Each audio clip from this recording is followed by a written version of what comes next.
This week was cutoff week here in the Senate, meaning that all Senate bills needed to be passed off of the Senate floor. And something happened that rarely happens, and that is a bill failed.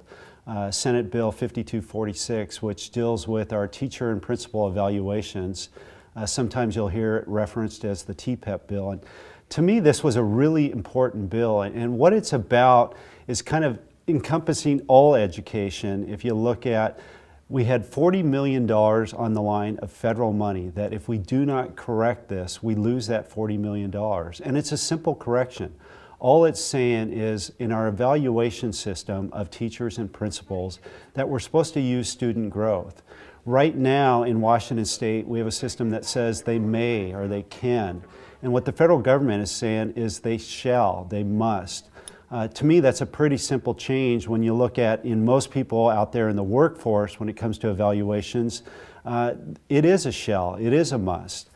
Those evaluations are used in their performance. And this is with our teachers. What we're trying to do is really increase the professionalization of the teaching careers and the pathways and making sure that our kids have the absolute best teachers out there. And if we're going to continue on that process of professionalization, we need to use these evaluations. To me, this is really also about increasing our chances of closing that achievement gap. One of the persistent problems we've had in education has been among our poorest kids and the differences that they have in their student achievement with other communities.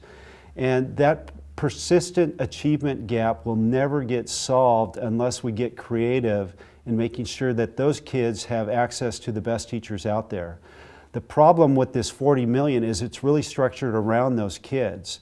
It's Title I money, which is directed at our poorest schools. And so with this, we're going to increase the achievement gap, not decrease the achievement gap. We need to do a lot more, not only for every school, but especially around these students, in increasing their chances, giving them a chance for the American dream, and making sure that when they go to school, not only do they go to school, but they graduate from school.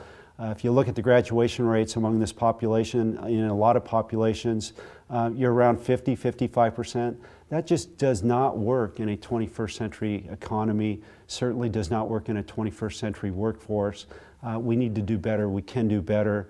Hopefully the legislature redoubles its efforts towards student achievement, and we can see what we can do to further the evaluation process.